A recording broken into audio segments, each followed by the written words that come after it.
City News is brought to you by East Brewster Lawyers Rotorua, celebrating 100 years of legal excellence and innovation.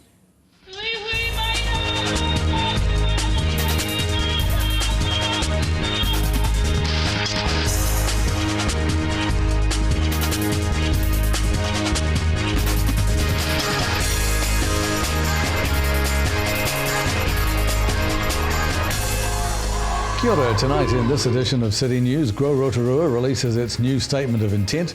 The Rotorua Sustainable Charter start their first major restoration project, and growing local participation in the game of rugby league is the passion of Coach Force Officer Len Reid. Spa and wellness centres, manuka honey plantations and processed timber exports are among the long list of opportunities Grow Rotorua plans to explore to drive the economic growth for the Rotorua district. Yesterday, Grow Rotorua unveiled its plan to be a catalyst for growth in its new statement of intent presented to the Council's Corporate and Customer Services Committee. Grow Rotorua was established in 2012 as a council-controlled organisation and is tasked with implementing the Rotorua Sustainable Economic Growth Strategy. The desired outcomes of the growth strategy include more businesses, more jobs and more people living in Rotorua. Grow Rotorua Chair John Green says the focus for the next year is on projects where there are synergies across sectors to maximise growth opportunities. Mr Green says the focus is on growing 4 key sectors: geothermal, forestry, tourism and agribusiness. He says 15 very promising project opportunities have been identified and work is underway to understand their potential. However, Mr Green also cautions that Grow Rotorua cannot grow the economy in isolation, but by working with leaders, iwi, education providers and the council.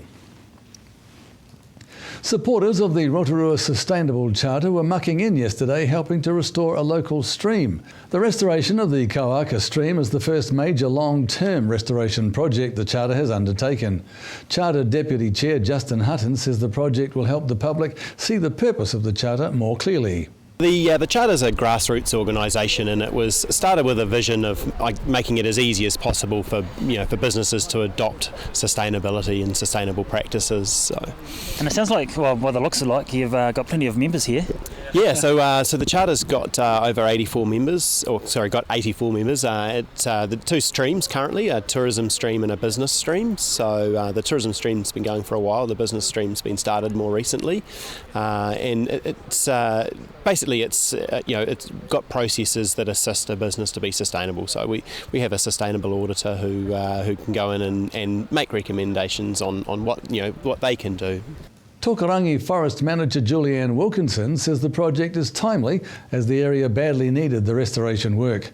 We just want to restore the stream banks basically. So at the moment the horse paddock, as we refer to it, has been covered in blackberry and various other weeds heading right down to the stream, and we want to get rid of those unsightly weeds and put some nice native plants in there and make it look a lot more natural and how it's supposed to look.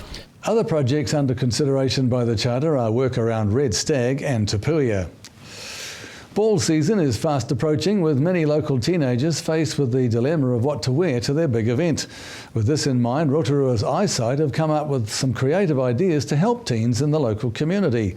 Eyesight Marketing Coordinator Linda de Klerk is organising the Eyesight Ball Dress Swap. Ms de Klerk says each high school ball committee is being invited to get involved in the dress swap. She says in return for providing a dress, students will receive a token which will enable them to swap it for a dress of similar value, or girls can buy tokens on the night to bid for a dress. The Eyesight Ball Dress Swap is on Thursday, the 27th of July. In sport tonight, growing the game of rugby league in Rotorua is a passion of local Coach Force Officer Len Reid. Mr Reid is responsible for coach training and promotion of rugby league in our district. He says it's not just a job to him, but the best job to have. Yeah, it's not a bad job. I'm living the dream, people say, but I'm out, doing what I love doing, done for a long time, and the Coach Force program allows me to do that. Just training coaches and retaining coaches. We need the coaches to good coaches produce better athletes, and that's what we've got to do. So this is really the grassroots of rugby league, isn't it? It sure is. Yeah, it's right at the very beginning, and the more upskilled we get our coaches, the better our players are going to be, and we've got to get them at an early age so they don't pick up those bad habits. To your weather update now, Rotorua. Tonight showers, some heavy with hail, strong gusty westerlies, an overnight low of 2. Tomorrow for Friday, a few morning showers and then fine, so that could be a little bit of good news. Strong southwesterlies, a high of 9 and a low of 4.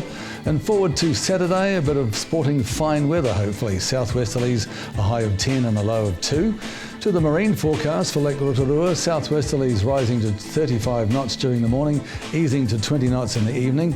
Waves rising to 1 metre in the morning, easing to half a metre in the evening. Fair visibility and showers clearing early morning and becoming fine. And remember, for program listings and other info or to upload images, check out our website tvrotorua.co.nz. And still to come in tonight's program, we find out about a special fashion show and sculpture symposium in celebration of Matariki. Carly Church catches up with Kingy Biddle to talk about the Maori electoral option, and we meet Cherise Karatiana, a nominee in the Rotorua Hospitality Awards.